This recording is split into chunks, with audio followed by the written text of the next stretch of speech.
Jésus. Jésus. Je veux prier. Oui, prier. Je veux prier jusqu'à ce que tu m'exauces. Je veux prier, je veux prier. Oh, prier, oh, prier, jusqu'à ce que tu m'exauces. Je veux prier, je veux prier. Oh, prier, prier, jusqu'à ce que tu m'exauces. Je veux prier, prier, oh, prier.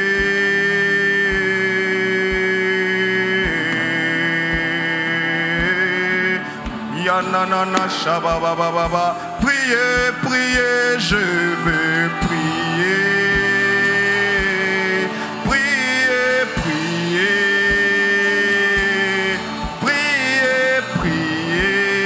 Jusqu'à ce que tu m'aimes. Je veux prier, prier. Ce soir je veux prier. Je veux prier jusqu'à ce que tu m'exauces. Ah, je veux prier.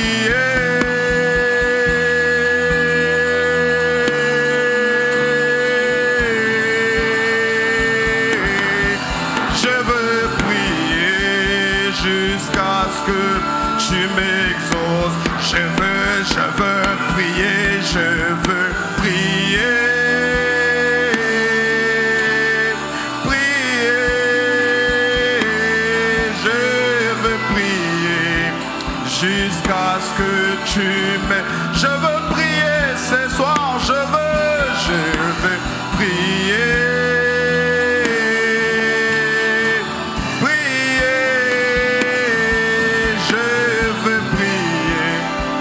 Jusqu'à ce que je ne vais pas quitter ce lieu. Moi je veux prier, prier. Shabababa, alaba, radabaga, madeba, robagazaya, iramashata kapaya, raba. Est-ce qu'il y a quelqu'un qui peut monter ensemble avec moi?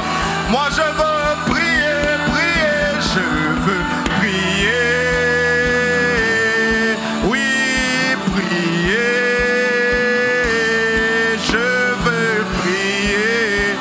Jusqu'à ce que tu m'exauces.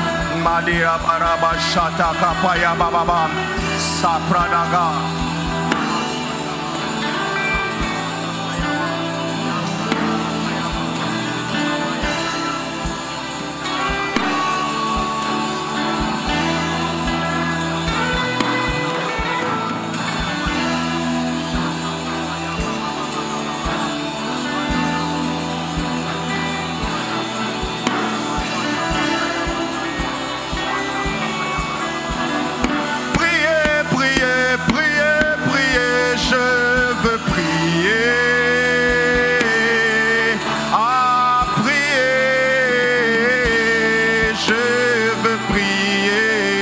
Jusqu'à ce que tu... Est-ce qu'il y a des hommes de prière? Est-ce qu'il y a des femmes de prière? Des hommes de feu? Des hommes de feu? Des femmes de feu? Est-ce que tu peux prier ensemble avec moi? Shakataka paya baza, rabashata, shataka paya, rabababababa, shataka paya, rataka papa, shata, rakataka, marabokosa. Ekamayama, Ishataka papa, Shataka papa, Shataka paya, Shataka, Shade, Lame, Abasande, Barabagaza, Brada Kapayama, Ilaba, Leba, Yaba, Shade, Yaba, Liaba, Rabagada, Brasoto, Baba, je veux prier.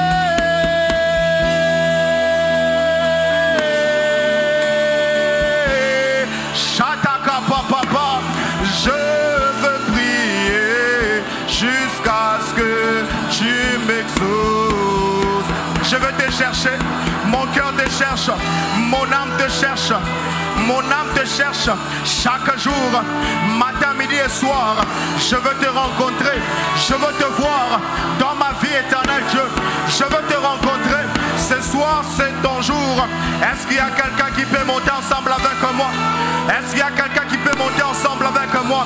Est-ce que tu peux prier? N'attends pas que ton voisin puisse te donner le goût de prier. De toi-même, tu peux déjà commencer à prier.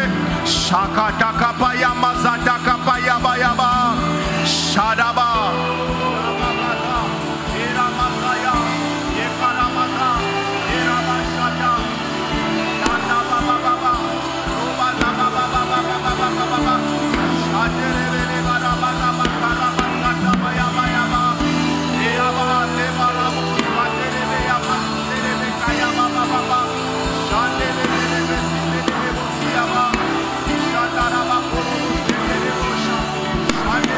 Est-ce que quelqu'un peut monter ensemble avec moi? Commence à prier. Chata, chatelebe, radaba, enalaba, moraba, satelebe, abara.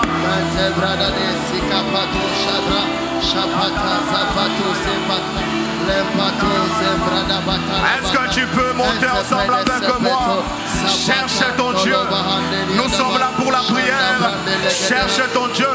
N'attends pas que je puisse te donner un sujet de prière. Est-ce que tu peux chercher ton Dieu? Est-ce que tu peux chercher ton Dieu? Cherche ton Dieu. Shalebeyama, Radabayaba, Ekaramazoteleba, Eamandalaba, Ibelebaya, Sundelebea, Eramashanalaba, Radagaba Zindelebosha, Eshamandaraba Kurubusia, Eshapaya Mandaraba Karabasadabaya, Yabaname Sheabandelebele, Amasanta Labradia Basaya, Eamashatalabaya Baraba Kurubusia, Iramashantelebea Mandaraba Kurubusia Baba,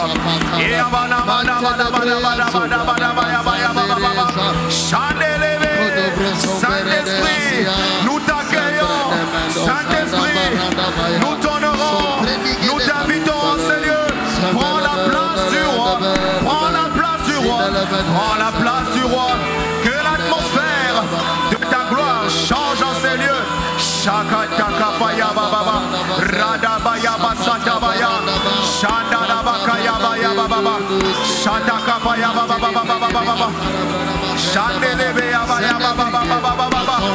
Nous t'invitons, nous t'honorons, nous t'élevons, nous t'adorons. Prends la place du roi, prends la place du roi, prends la place du roi. Nous t'invitons, nous t'honorons. Saint-Esprit, prends le contrôle de ces cultes, prends le contrôle de ces moments. Nous te désirons, nous soupirons après ta présence.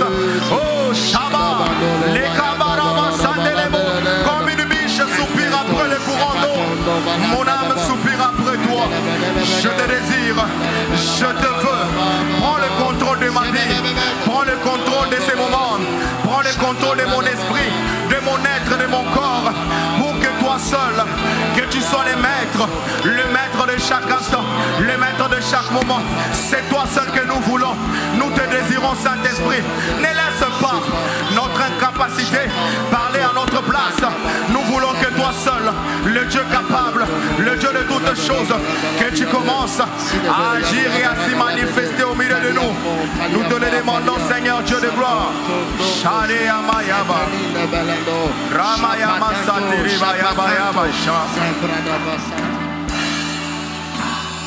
Prier, je veux prier, je veux prier jusqu'à ce que tu m'exauces. Je veux prier,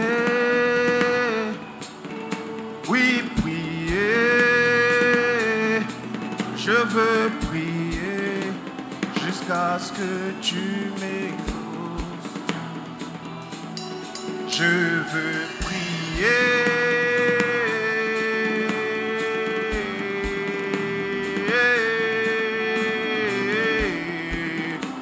jusqu'à ce que tu m'exauces. Laisse-moi prier. Laisse-moi prier. Je veux prier jusqu'à ce que tu m'exauces. Laisse-moi te chercher. Oh oui, chercher. Laisse-moi te chercher jusqu'à ce que tu m'exauces. Je veux jeûner. Oui, jeûner. Je veux jeûner jusqu'à ce que tu m'exauces. Je veux prier, je veux prier. Matin, midi, soir, prier. Je veux prier jusqu'à ce que tu m'exauces. Je veux prier, je veux prier. Oh, prier. Je veux prier jusqu'à ce que tu m'exauces. Je veux prier, je veux prier. À prier. Je veux prier jusqu'à ce que tu m'aies. Je veux te chercher, te chercher.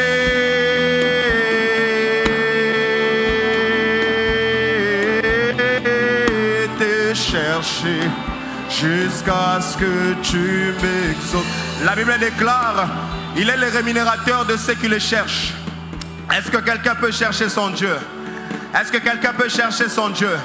Il rémunère tous ceux qui le cherchent.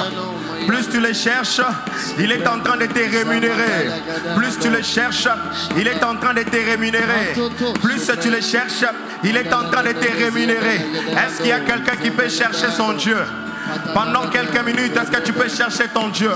Pendant quelques secondes, est-ce que tu peux chercher ton Dieu?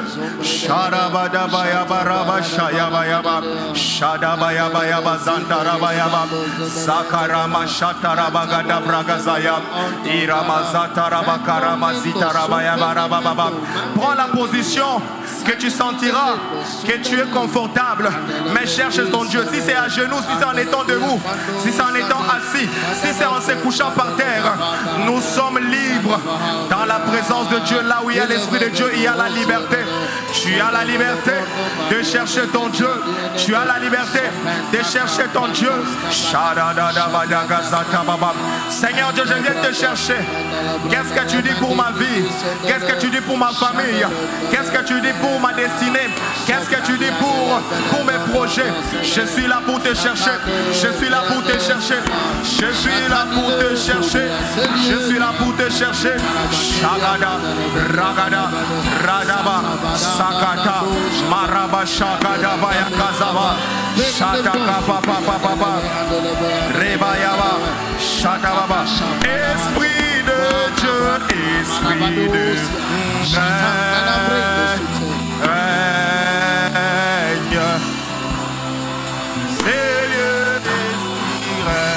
Shakapa, Shadababa, Shatakapa, Yabasata, Esprit de Dieu, Shatakapa,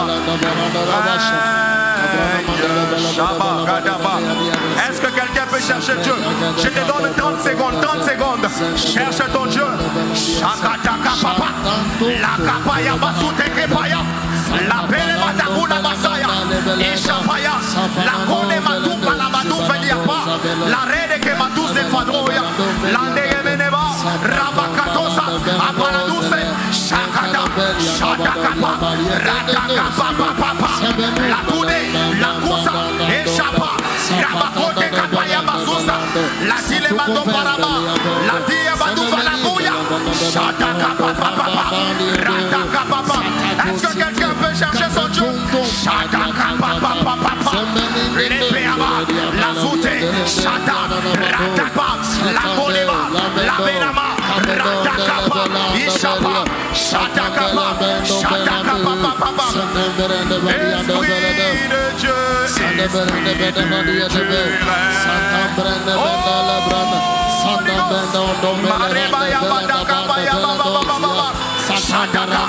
qu'il y a quelqu'un qui peut monter en prière? Est-ce qu'il y a quelqu'un qui peut monter en prière? Et par là-bas, Radaba, et Paya, et Shama, et Poroba, Rakote, Adoufa, Apadoubea, et Shamadaba, Rapadouzekea.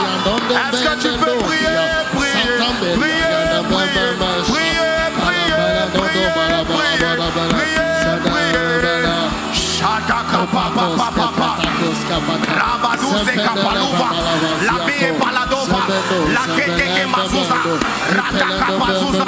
Est-ce que quelqu'un peut prier? Commence à prier pour ta famille, prie pour ta destinée, prie, prie, prie, prie, prie. Shakaya Baba Baba, Shade Amaya Baba Baba Satalaba, Rabachote Kema. Je veux prier, je veux prier. Est-ce que quelqu'un peut encore prier? Pendant 30 secondes, prie encore, prie encore, soupire après sa présence, soupire après sa gloire, soupire après sa présence, soupire après sa gloire.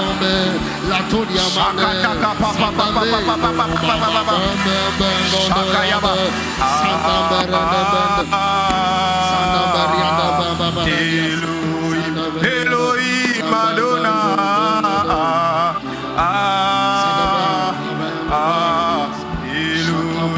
Elohim Adonai.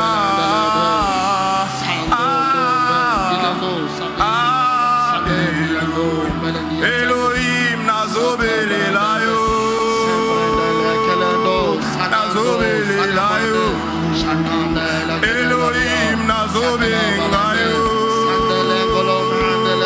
Nazobengayo. Elohim Dobelelio. Aya. Shakataka papa papa. Elohim Adonai.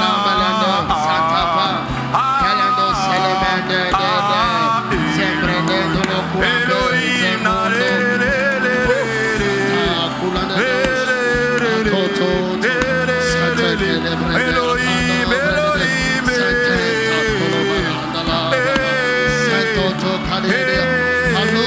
Shaba, Sakataka Payaba, La Parude Kama, La Mubeketova, Ekorababa, Shataka, Shataka, Ratoko Paya, Ayaba, Ratoke, Sopa, Loma.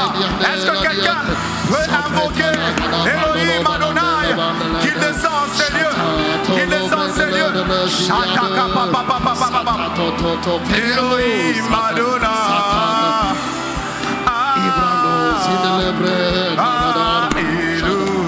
Elohim Adonai. Shakataka, Rakapoya, Lekapayaba, Lazuke le Mazapa, Eshapa, Rakapa, Lapolema, Shatakapa, Sokapayaba, Shadabayaba, Robekamo. Alléluia. Elohim Adonai. Elohim Adonai.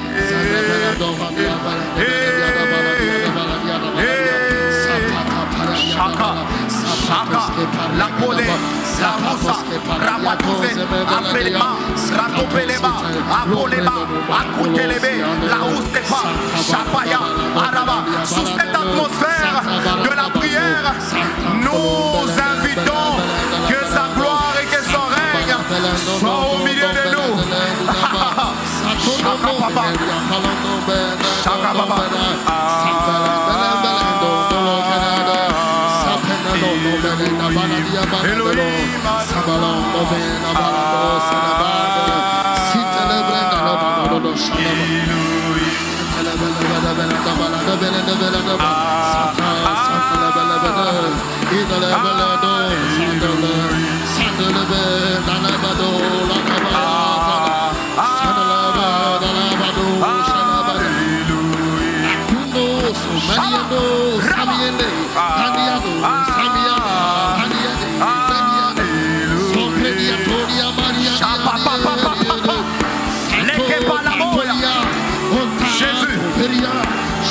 Merci pour ta gloire. Merci pour ta présence. Merci pour ta présence. Merci Jésus pour ta gloire. Merci Saint-Esprit pour ta présence. Merci Saint-Esprit pour ta gloire. Merci Jésus pour ta présence. Chaka Papa. Rabakaseya. Oraba. Soba. Rabasha. Shama. Kopa Papa. Ah, sa gloire est en ce lieu. Sa gloire est en ce lieu. Je sens maintenant combien nous sommes en train de monter.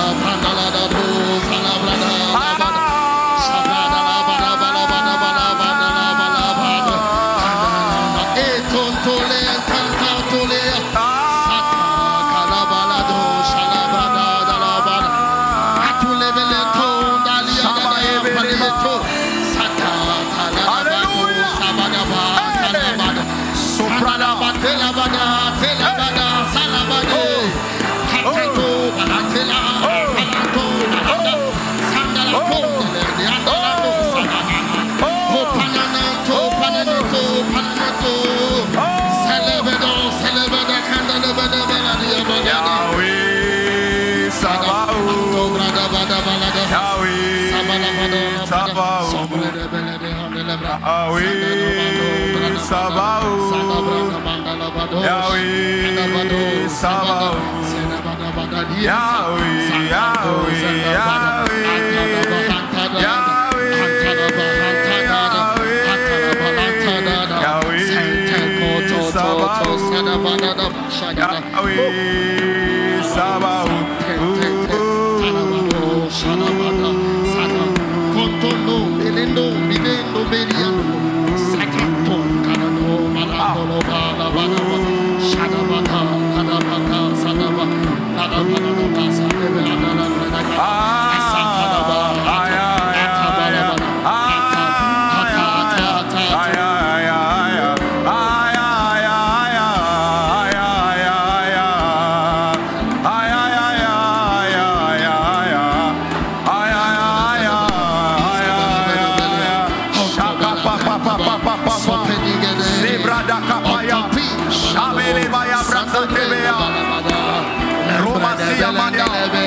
Merci pour ta gloire. Merci pour ton esprit. Merci pour l'esprit des prières. Merci pour tout ce que tu fais et les choses que tu vas accomplir. C'est en ton nom, Jésus.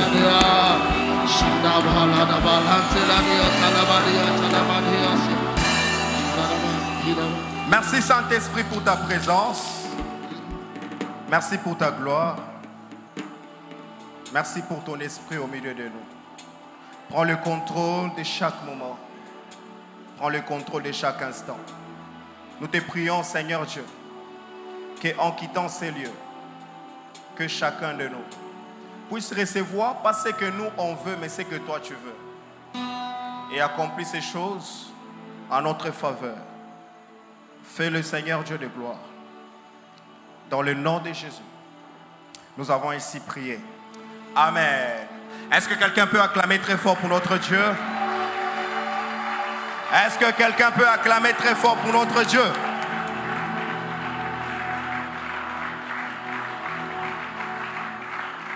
Alléluia.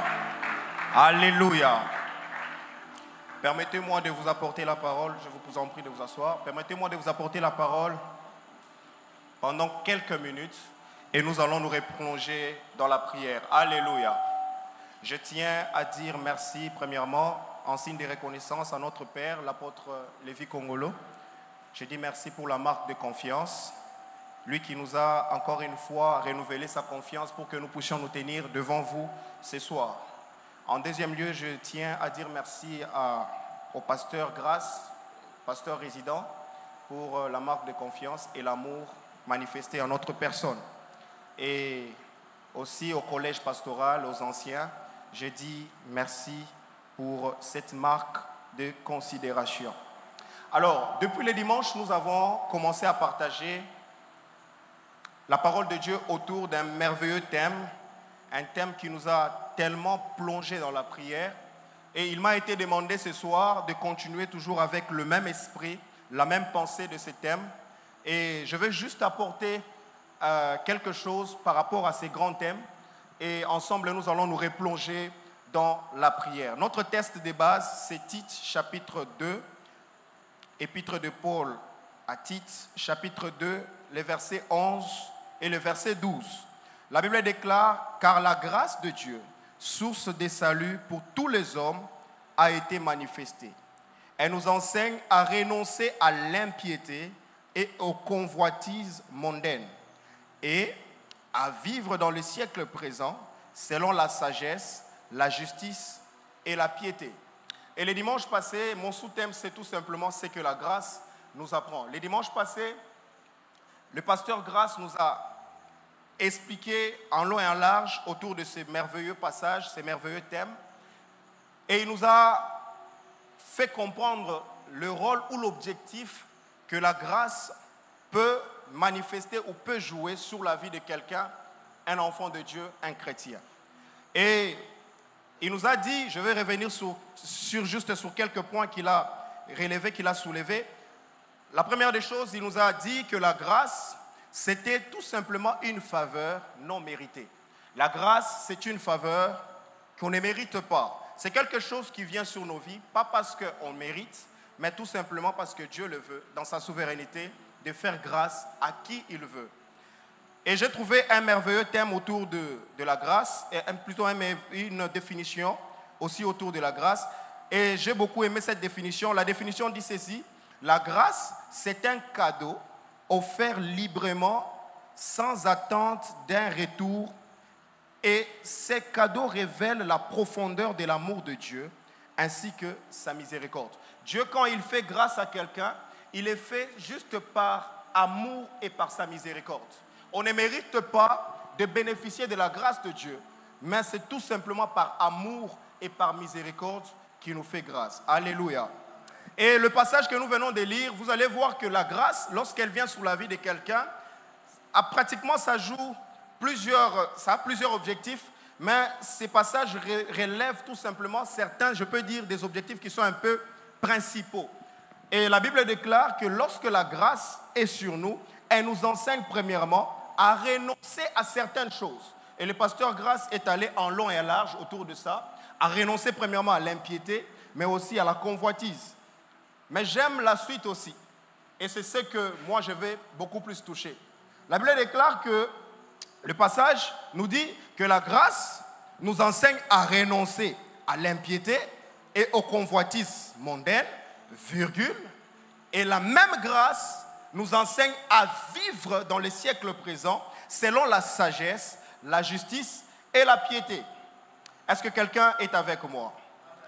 La grâce, au-delà de nous enseigner à renoncer à certaines choses qui sont pratiquement mauvaises, la même grâce nous enseigne aussi à vivre dans ce siècle présent selon la justice, la piété, mais aussi la sagesse. Et permettez-moi de toucher certains points, et c'est sur base de ces points que nous allons commencer à prier. Il m'a été demandé ce soir, à chaque fois que je toucherai un point, je vais vous demander de vous tenir debout et puis on va commencer à prier comme ça. Alléluia. Alors, la première des choses, permettez-moi de ne pas suivre l'ordre tel que le passage a répété, mais je vais tout simplement toucher certains points et ensemble nous allons prier. La première des choses, la Bible dit que la grâce nous apprend à vivre dans ce siècle présent dans la piété. La piété, c'est tout simplement la crainte de Dieu. La première des choses, c'est que ce que nous apprend la grâce, lorsqu'elle vient sur nos vies, elle nous apprend à vivre dans la crainte de Dieu. Alléluia. La grâce, lorsqu'elle vient dans la vie d'un chrétien, elle apprend à ces chrétiens à vivre, à mener sa vie dans la crainte de Dieu. C'est quoi la crainte de Dieu? J'ai trouvé une définition, mais je vais revenir à la définition que la Bible nous donne. Mais permettez-moi de toucher un peu la définition selon les dictionnaires bibliques. On dit la crainte de Dieu, c'est un profond respect pour Dieu et le désir de ne rien faire qui puisse lui déplaire. C'est-à-dire, lorsque on dit que tu as la crainte de Dieu, lorsque tu marches dans la crainte de Dieu, cette crainte-là c'est un profond respect que tu as pour Dieu et un désir de ne pas faire les choses qui peuvent lui déplaire, de ne pas faire les choses qui peuvent offenser ton Dieu. C'est là la crainte de Dieu. Et ces désirs, ces profonds respects n'est pas motivé par la peur que l'on a, entre guillemets, de l'enfer, mais ces profonds désirs ou ces respects est motivé par l'amour que l'on a pour notre Dieu. Alléluia. La crainte de Dieu que tu as dans ta vie doit être nécessairement motivée par l'amour que tu as pour ton Dieu. Lorsque ta crainte envers Dieu est motivée par la présence de l'Église, est motivée par la présence des responsables de ton Église, je te rassure qu'il arrivera un moment où tu seras seul, et lorsque tu seras seul, tu ne pourras pas craindre Dieu. Mais lorsque la crainte de Dieu pour toi est motivée par l'amour, par la considération que tu as pour ton Dieu, peu importe l'endroit où tu seras, que tu sois à l'église, que tu sois à la maison, tu seras toujours en train de craindre Dieu et tu ne vas pas trahir ton Dieu. Celui qui me comprend, qu'il me donne un bon amen. Vous voyez l'histoire qu'on a un exemple avec Joseph. Joseph, il se retrouve très loin, en Égypte. Il était dans la maison de Potiphar. En étant dans la maison de Potiphar, loin de son père, parce que c'est Jacob qui était en alliance avec Dieu, il se retrouve dans une maison très loin, esclave, une position défavorable. Et pendant qu'il était là, dans la maison de Potiphar, il y a quelque chose qui se passe. Une tentation interne. Pas une tentation qui était externe, mais une tentation interne. Et la tentation qui est interne, c'est une tentation où il faudra que tu puisses avoir la conscience que Dieu est avec toi pour que tu ne puisses pas céder à cette tentation. La tentation en question, c'était la femme de Potiphar. La femme du chef sollicite à ce que Joseph puisse sortir avec elle. Mais j'aime l'attitude que Joseph avait. C'est l'attitude que je suis en train de dire à quelqu'un que l'on doit avoir durant cette année 2025 jusqu'à ce que Jésus-Christ reviendra. Joseph n'a pas cédé à cette tentation.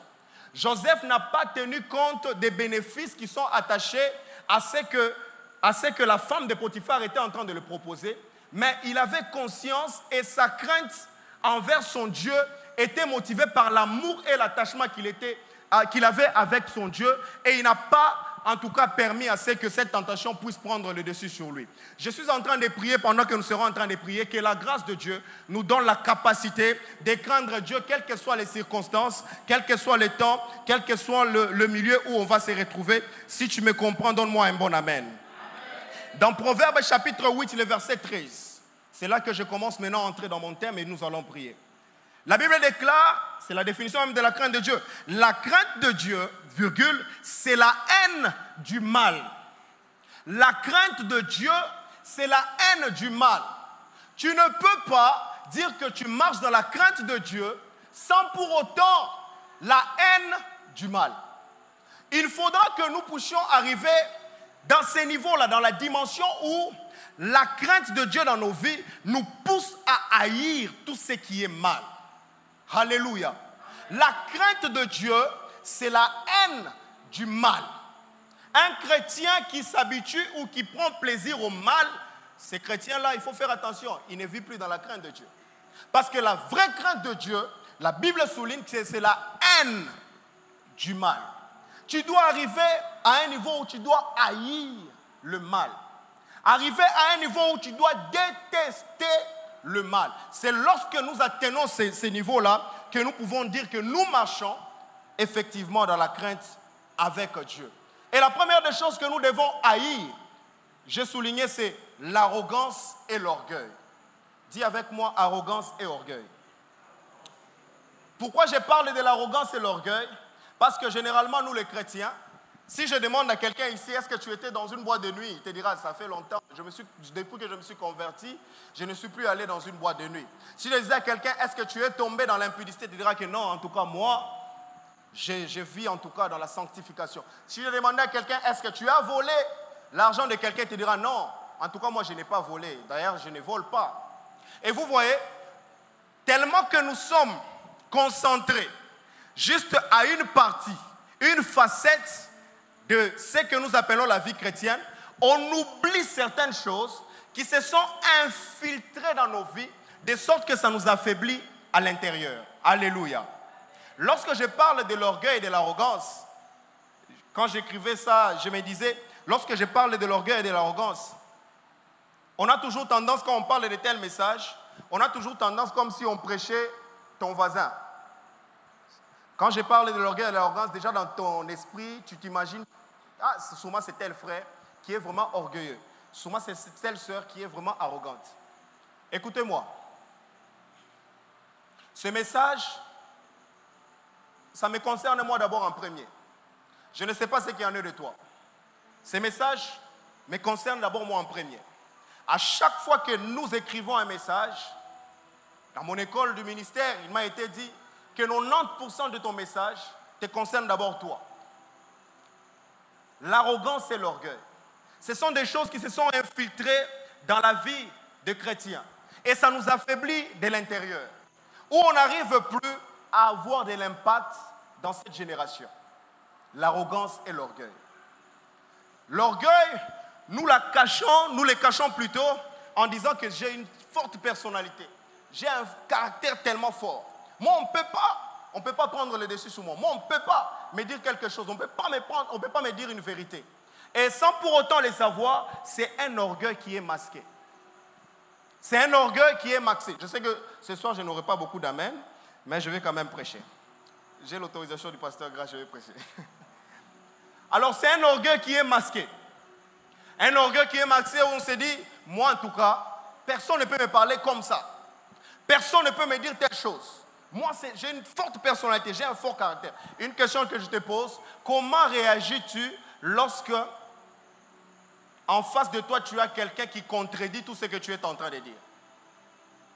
Comment tu arrives à réagir lorsque tu as donné une proposition et cette proposition-là, on la rejette, on le met de côté? Comment tu arrives à réagir lorsque tu te retrouves face à une situation, toi tu voulais que ça se passe d'une certaine manière, mais ça se passe d'une autre manière. Comment tu réagis par rapport à ça? C'est à ce niveau-là qu'on pourra voir réellement si Dieu t'a complètement brisé. Un jour, j'étais en train de chercher Dieu. Je priais, je préparais une activité à l'époque. Je priais, je cherchais Dieu. Je disais à Dieu, permets-moi que l'on puisse voir que tu es avec moi, que je puisse voir des miracles, que je puisse voir des signes et des prodiges. Et vous savez, j'ai prié toute la nuit, jusqu'à ce qu'à un moment, le Saint-Esprit me dira, parfait, si tu me cherches pour que l'on voie des signes et des miracles, je vais te résister et je ne vais pas me manifester dans ta vie. Mais si tu commences à me chercher pour que les gens puissent bénéficier de choses que j'ai mis en toi, pas par orgueil, pas par arrogance, mais tu me cherches tout simplement pour que les gens, que tu puisses communiquer la vie à ces peuples. Là, je vais se révéler à toi et je vais me manifester dans ta vie. Et vous savez, généralement, l'orgueil même dans les ministères, c'est qu'on arrive des fois, on a tendance à se dire que quand moi je viendrai là, on va sentir que je suis là. C'est l'orgueil, c'est l'arrogance. Et imaginez-vous, pasteur Grace, dans la Bible, il est écrit que Dieu résiste aux orgueilleux. Je me suis posé la question, pourquoi Dieu peut résister aux orgueilleux? Et la Bible souligne en disant, il fait grâce aux humbles. C'est-à-dire, tu peux prier toute une nuit, mais si Dieu voit dans ton cœur une sémence d'orgueil, il va te résister et il ne pourra pas te donner ce que tu es en train de demander. Tu peux chercher ton Dieu, et s'il voit dans ta vie une sémence d'arrogance et d'orgueil, je te rassure que Dieu ne pourra pas t'accorder ce que tu es en train de demander. Alors, est-ce que je dois me précipiter à chercher autre chose? Si la première des choses, je dois d'abord prier pour mon cœur, pour que Dieu ôte dans mon cœur toute sémence d'orgueil et d'arrogance. Je vous rassure, un homme a donné un témoignage de quelqu'un qui priait. C'était un grand pasteur, un très grand pasteur. Je pense que même le pasteur Grace a parlé de ça les dimanches aussi. Cet homme, quand il prie, moi je parle de notre pasteur aussi, quand il prie, la personne pensait que lorsqu'ils vont commencer à prier, directement le pasteur, le grand pasteur va demander la puissance, la dimension, l'onction, toutes ces choses-là. Cet homme était étonné. Dans la présence de ces pasteurs, pendant qu'ils étaient en train de prier, les pasteurs ne demandaient qu'une seule chose. Miséricorde. Miséricorde, Seigneur. Miséricorde. Oh, c'est pour ça que ça c'est quelle prière? Pendant 4 heures du temps, les pasteurs étaient en train de demander une seule chose, miséricorde. Fais-moi grâce, miséricorde, miséricorde, miséricorde.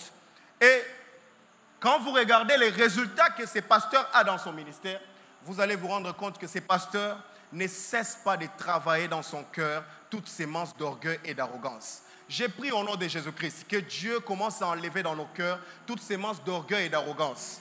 Que l'on soit en mesure de vivre les choses telles que Dieu a déjà planifiées et a déjà planifié pour nos vies. Celui qui me comprend, qu'il me donne un bon amen.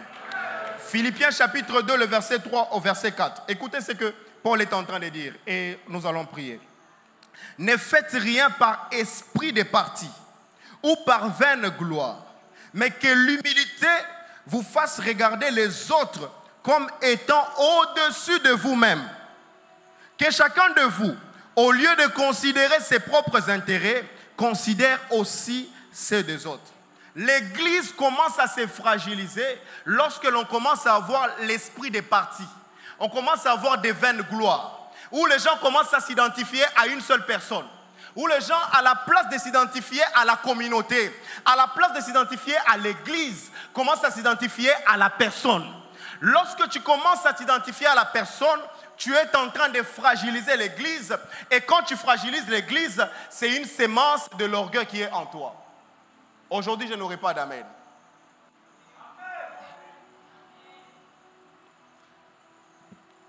Il y a certaines personnes, tu les regardes, tu sens que dans son attitude, il te montre que moi, en tout cas, je respecte qu'une seule personne. Toi, tu ne peux rien me dire. C'est l'orgueil. Lorsqu'on commence à s'identifier, à avoir l'esprit des partis, vaine gloire, c'est-à-dire quand une telle personne n'est pas là, on n'est pas là. Quand une telle personne n'est pas là, on ne fait rien. Et là, c'est une sémence d'orgueil et d'arrogance qui commence à prendre place. J'ai pris au nom de Jésus-Christ, pendant que nous serons en train de prier, que Dieu enlève en nous toutes ces semences d'orgueil et d'arrogance, enlève en nous l'esprit des partis et des vaines gloires, que l'on soit en mesure de s'identifier à la communauté, à l'église. Que pasteur Grâce soit là ou pas, moi je viendrai à l'église. Que maman Arlette soit là ou pas, moi je serai à l'église. Que papa Nestor soit là ou pas, là je serai à l'église. Pourquoi je m'identifie à l'église et je ne m'identifie pas à une personne? Si tu me comprends, donne-moi un amen. Est-ce que tu peux te tenir debout? Nous allons prier pour ce premier point.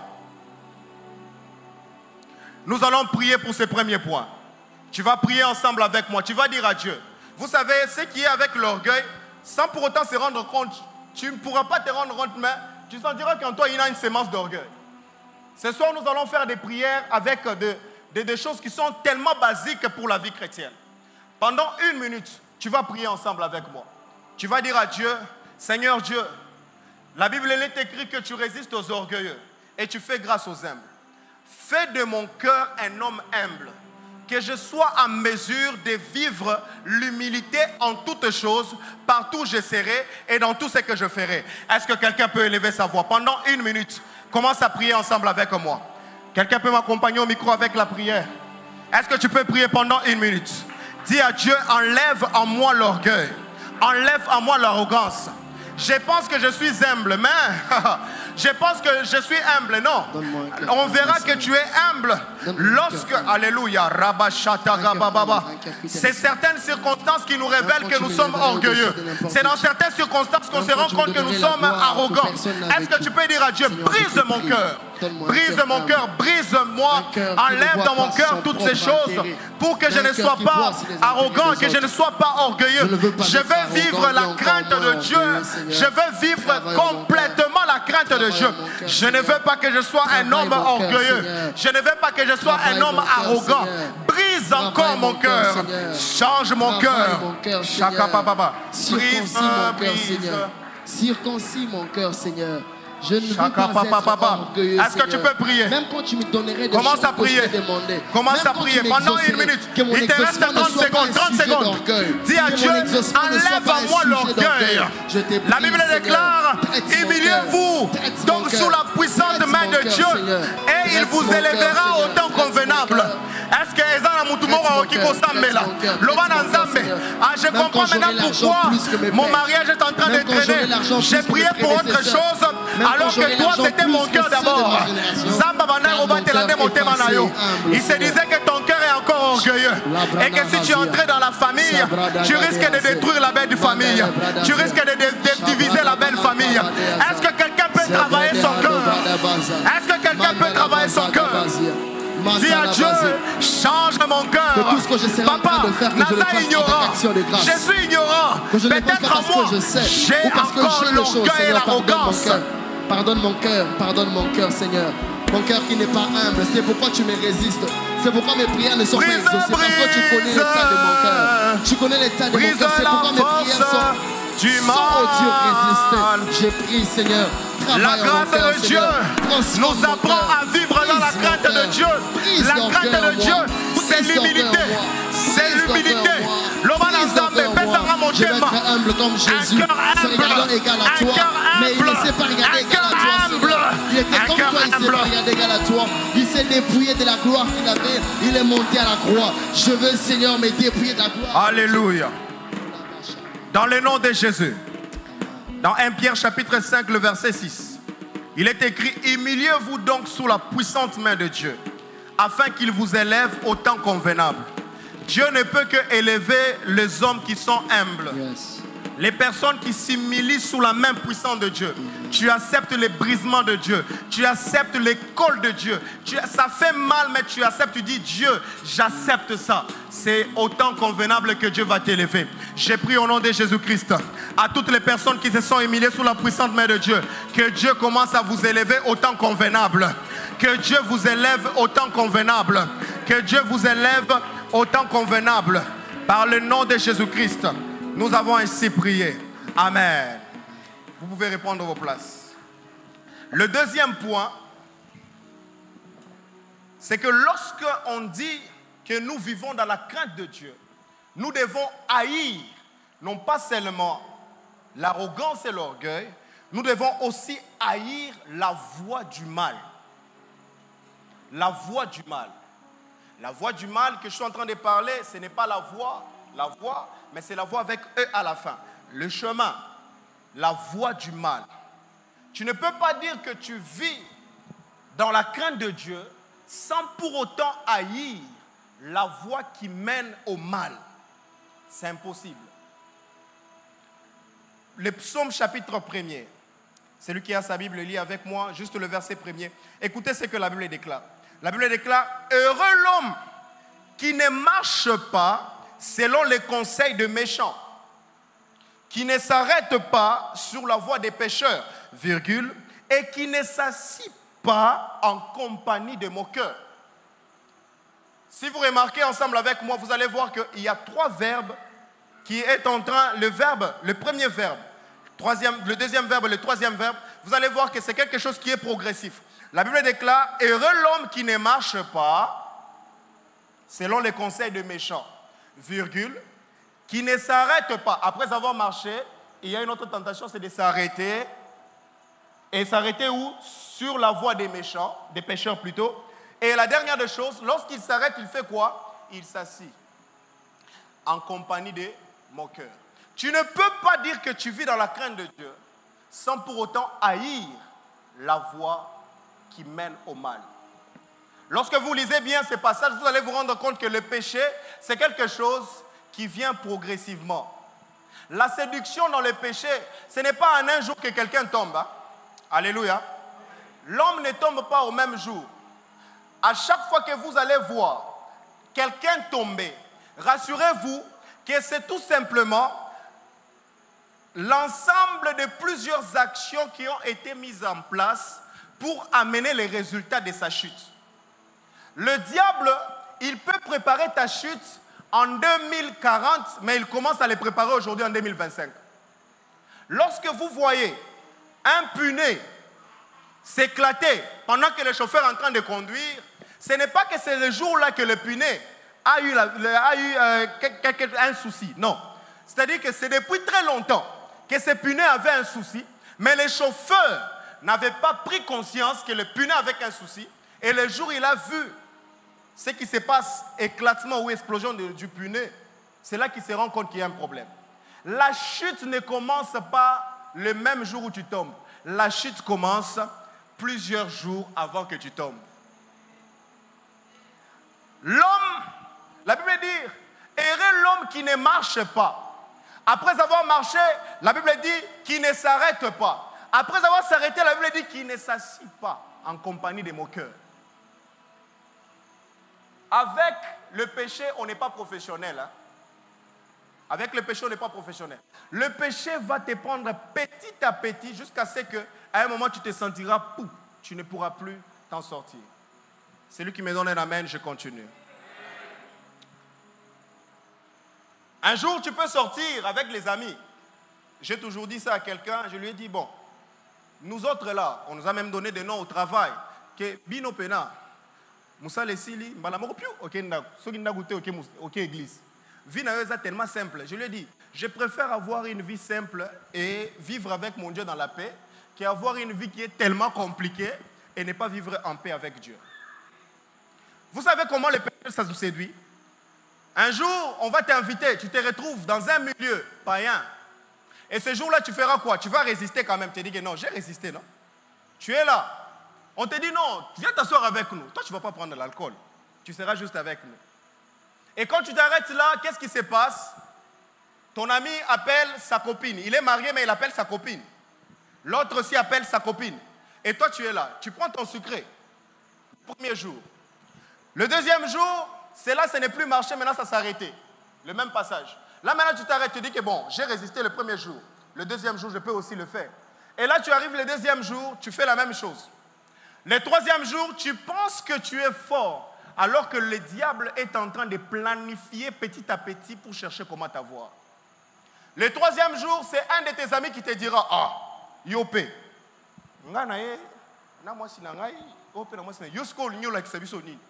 Yonde oza pasteur, oyebi ke pasteur pe bakoya kati. Baza pe na basi na bango. Maintenant yo tala, zoa ta verre moko melati. Tu prends un verre, tu bois. Là tu t'es arrêté. Et la troisième chose, tu t'assieds maintenant en compagnie des moqueurs, c'est-à-dire que tu te dis que ah, donc ceux qui n'a mêlé et puis n'a que dimanche dans l'église, bon, pasteur grâce à mon inga binga, ah, un homme, un bon frère.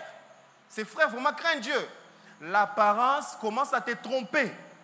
Au fond de toi, tu sais que tu es déjà éloigné de Dieu. Et là, tu t'assis maintenant. Et petit à petit, sans pour autant te rendre compte, tu te retrouveras sous les lits, dans un hôtel avec cette femme, et tu te poses la question, comment je me suis retrouvé ici? C'est tout simplement une succession de beaucoup de choses qui t'ont amené là. C'est pourquoi la Bible déclare qu'il faut haïr la voie qui nous amène au mal. Je préfère fuir. Je préfère être un idiot. Yuma, liboso na bino mengana kimi na rokende kunate. C'est lui qui me comprend, qui me donne un amen. Avec le péché, on n'est pas professionnel. Avec le péché, on ne blague pas. Il faut fuir le péché. Il faut fuir le mal.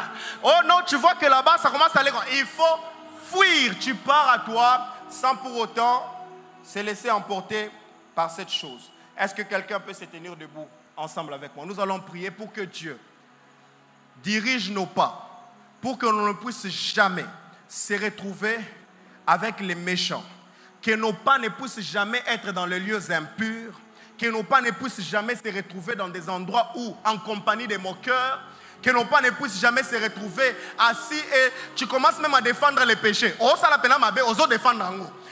D'ailleurs,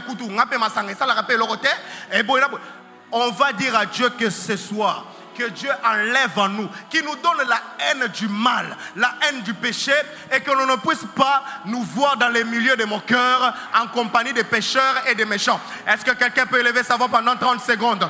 Tu es en train de prier ensemble avec moi. Élève ta voix et prie ensemble avec moi. Est-ce que tu peux prier? Dis à Dieu, donne-moi les dégoûts du mal. Je ne veux pas me croire fort. Je ne veux pas me croire fort. Face au péché, on n'est jamais fort. Face au péché, on n'est jamais fort. Dis à Dieu, je refuse qu'on ne puisse me compter parmi les personnes qui seront dans la chute. Je refuse de bien commencer l'année et me retrouver retrouver dans la chute, me retrouver dans les péchés avec les temps qui passent. Je refuse de ces choses. Je ne veux pas Est-ce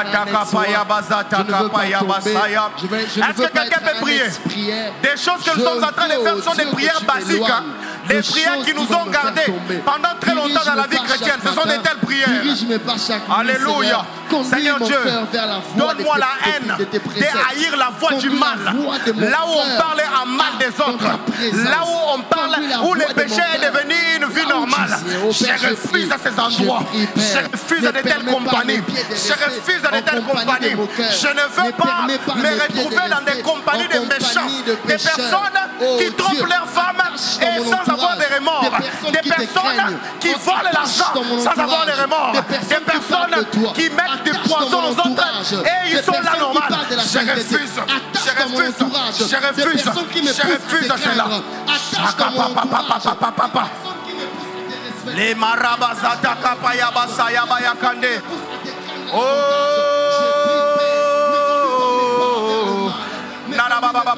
mes pieds ne vont jamais. Je refuse que mes pieds se retrouvent dans le milieu en compagnie des méchants. Nazo boermo, nabo inzambe, papa pesanga makasi. Aïe aïe aïe aïe. Que ta grâce me donne la force de ne pas me retrouver en compagnie des méchants, en compagnie des méchants. Aïe aïe aïe baba baba shakaba yabazate les mocha. Zame naboyi, naboyi, que je puisse me retrouver avec des personnes. Et puis je commence à défendre même les péchés. Je commence à défendre le mal. Je ne veux pas de cette vie-là. Je ne veux pas de cette vie-là. Je ne veux pas de cette vie-là. Que ta grâce, Shakapayaba, Rabababa, fais-moi grâce afin que mes pieds ne soient orientés qu'au bon endroit, avec des bonnes personnes. Enlève de mon chemin toutes les personnes qui ont de mauvaises apparences, des fausses apparences. Il te montre qu'il est chrétien, mais en lui c'est un païen. Il te montre qu'il est chrétien et en lui c'est un païen. Il commence à te dire des choses que tu ne peux pas faire. Alléluia. Au nom de Jésus, j'ai pris que l'Éternel Dieu conduit nos pas pour qu'on ne puisse jamais se retrouver en compagnie de moqueurs, en compagnie des méchants, en compagnie des personnes qui te poussent à faire du mal. Je refuse cela au nom de Jésus-Christ. Si tu le crois, donne-moi un amen. Vous pouvez vous rasseoir. Le troisième point, c'est que tu dois haïr. Tu dois haïr. Je ne suis qu'au premier point de ce que la grâce nous apprend. Je suis que sur le premier point de la crainte de Dieu. Et dans la crainte de Dieu, je vous ai dit, c'est la haine du mal. Et le mal que nous devons haïr. Premièrement, je vous ai parlé de l'arrogance et de l'orgueil. Deuxièmement, je vous ai parlé de la voix du mal. Et troisièmement, je vous parle de la bouche perverse. Quand je parle de la bouche perverse, je parle de la bouche mauvaise. La bouche mauvaise. Le pasteur Grace, il a parlé de ça le dimanche, de son église à l'époque. Il y avait une dame, lorsqu'elle te dit quelque chose, ça te paralyse complètement. La bouche mauvaise. On ne peut pas dire qu'on craint Dieu et avoir des paroles qui détruisent des vies des autres. On ne peut pas dire qu'on craint Dieu. Avoir des paroles qui peuvent tétaniser. Vous savez, il y a des gens qui ont ces ministères-là. Et imaginez-vous, l'apôtre Paul, Colossiens chapitre 4, le verset 6. Écoutez ce que l'apôtre Paul est en train de dire. Il ne parle pas aux païens. Pasteur Gaz, l'apôtre Paul ne parle pas aux païens. Il parle aux chrétiens qui sont dans l'église. Écoutez ce qu'il dit. Il dit que votre parole, Colossiens chapitre 4, le verset 6, que votre parole soit toujours accompagnée de grâce, virgule, assaisonnée de sel, afin que vous sachiez comment il faut répondre à chacun. Que vos paroles soient accompagnées de grâce, soient assaisonnées de sel, pour que vous sachiez comment répondre à chacun. Accompagné de grâce. Tu ne peux pas dire que tu crains Dieu si tes paroles ne sont pas accompagnées de grâce. si tes paroles ne sont pas assaisonnées de sel, ta crainte de Dieu, c'est encore quelque chose qu'on doit encore revoir. Assaisonner de sel, c'est lorsque, je ne dis pas que tu ne peux pas faire une remarque à quelqu'un. Je ne dis pas que tu ne peux pas reprocher quelqu'un. Mais lorsqu'on dit assaisonner de sel, les mamans qui sont là, elles savent bien que le sel, c'est un ingrédient qui joue un grand rôle dans la nourriture. Tu peux bien préparer la nourriture, mais sans sel, cette nourriture peut manquer la saveur. Au moins, goût, il y a biloko akolia. Ça peut manquer, pourquoi? Parce qu'on n'a pas mis du sel. Et la Bible nous demande à ce que lorsque tu libères ta parole, il faudra que ta parole, dans l'oreille de la personne que ça arrive, que ça puisse donner le goût que ça donne lorsque tu manges quelque chose où on a mis du sel. C'est-à-dire que même si tu es en train de reprocher quelqu'un, il y a une manière où tu peux reprocher quelqu'un, de sorte que la personne a eu remarque, a eu reproche, mais tu le fais d'une manière où on peut s'y goût de continuer à mieux faire des choses et à s'améliorer. Est-ce que quelqu'un est avec moi? La parole doit être accompagnée de la grâce et du sel. Quand tu libères tes paroles, est-ce que tes paroles sont accompagnées de la saveur que ça peut donner à quelqu'un l'envie de continuer à servir Dieu? Pasteur Grâce, vous savez, nous les Africains, lorsqu'on donne un conseil à quelqu'un et que la personne ne suit pas le conseil, la personne, après quelques temps, la personne échoue. Généralement, on a tendance de dire quoi? Omoni. Naebi sagiot. Omoni place au romi siko. Omoni. Olanda qui conseille l'angate. Omoni siko. Et la manière dont on le fait, on ne fait pas dans le sens d'encourager la personne à se relever, mais on fait dans le sens d'enfoncer encore la personne dans ce qu'elle a eu à faire. J'ai pris au nom de Jésus-Christ que la crainte de Dieu développe en nous des paroles qui sont accompagnées de grâce. En tout cas, je veux le dire, permettez-moi de le dire.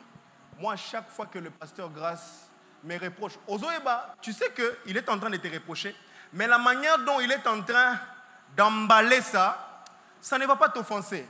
Tu te dis que non, il me reproche, mais la manière dont il est présent, ça te donne l'envie de travailler encore de mieux en mieux et d'améliorer dans ce qu'on fait. Je ne dis pas qu'on ne doit pas reprocher, mais en reprochant, faisons le bien pour encourager les gens à développer leur intimité avec Dieu. Si tu le crois, tu me donnes un bon amen. On va prier ensemble, si on peut se tenir debout. Nous allons prier. Tu vas prier pour ta parole. Tu vas dire à Dieu, cette année 2025, je veux marcher dans la crainte avec toi. Voici une chose que je te demande. Donne que ma parole soit accompagnée de grâce. Pas seulement accompagnée de grâce, mais que ma parole soit aussi assaisonnée du sel. De sorte que quand j'ouvrirai ma bouche, que ça soit pour édifier quelqu'un. Lorsque j'ouvrirai ma bouche, que ça soit pour encourager la vie de quelqu'un. Lorsque j'ouvrirai ma bouche, que ça soit pour donner encore le réconfort à quelqu'un. Est-ce que quelqu'un peut élever sa voix pendant 30 secondes? Commence à prier ensemble avec moi. Prie ensemble avec moi. Est-ce que tu peux prier ensemble avec moi? Est-ce que tu peux prier ensemble avec moi? Nous sommes que sur le premier point de la crainte de Dieu, où Dieu doit donner dans ta bouche des paroles qui peuvent motiver les gens. Les paroles qui peuvent édifier les gens. Des paroles qui peuvent changer. Alléluia. Qui peuvent transformer les vies des gens. Qui peuvent transformer la vie des gens. Les paroles qui ne seront pas là seulement pour blesser. Qui ne seront pas là seulement pour offenser. Mais dis à Dieu, donne que mes paroles soient accompagnées de grâce. Soient accompagnées de grâce. Alléluia.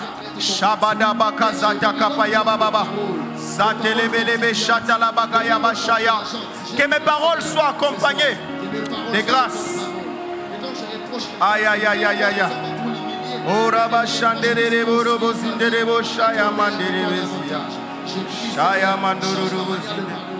Au nom de Jésus. La grâce nous apprend à vivre dans la sagesse. On peut rester debout. On est en train de finir.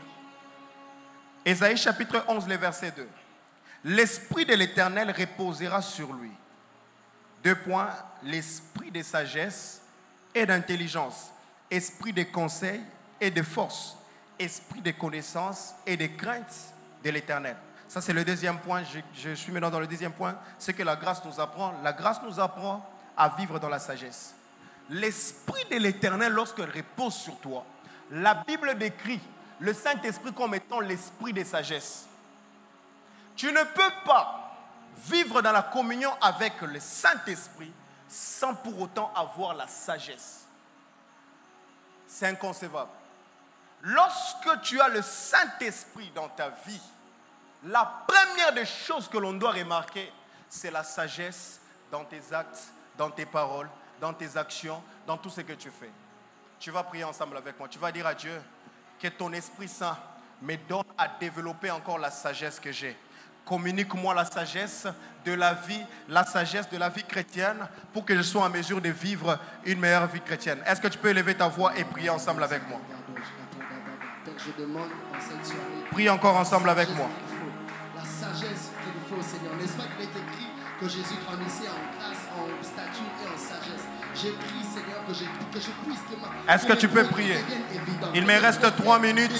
Est-ce que tu peux prier? Tu peux prier. Dieu, donne-moi un esprit de sagesse. L'Esprit de Dieu, c'est un esprit de sagesse. L'Esprit de Dieu, c'est un esprit de sagesse.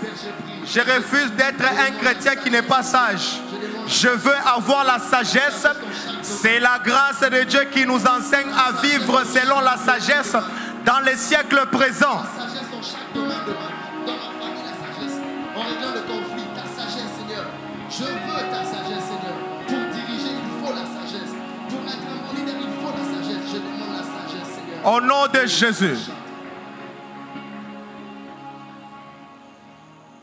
La grâce nous apprend aussi à vivre selon la justice dans ces siècles présents. La justice dans ces siècles présents. Matthieu chapitre 5, le verset 6.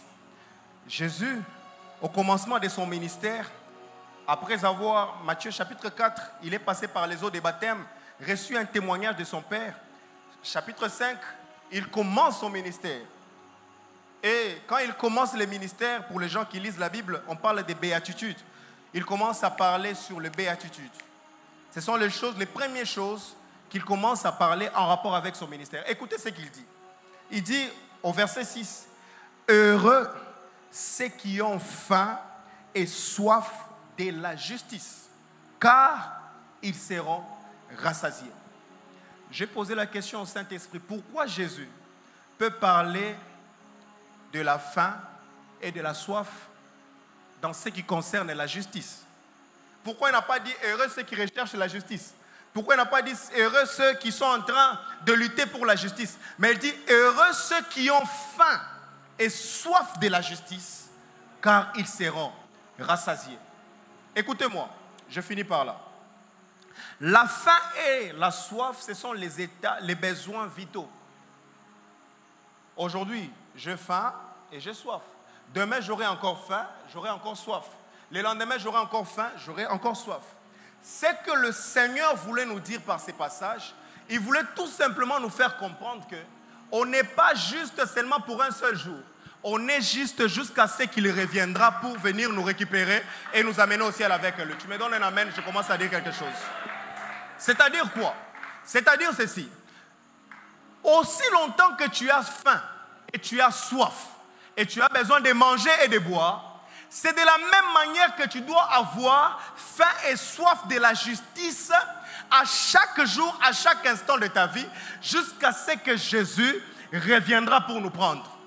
N'ose jamais dans ta vie te dire que j'ai été juste hier, aujourd'hui quand même je dois quand même un peu pécher. Non, tu as été juste hier, tu dois être juste aujourd'hui et tu dois être juste demain. J'ai prié au nom de Jésus-Christ alors que je suis en train de finir. Que l'Éternel Dieu développe en nous la faim et la soif à rechercher la justice chaque instant. Alors que tu es en train de battre tes mains et de prier, que Dieu commence à développer la faim et la soif et que tu sois à mesure de vivre ces choses. Est-ce que tu peux encore prier? Commence à élever ta voix et prie ensemble avec moi.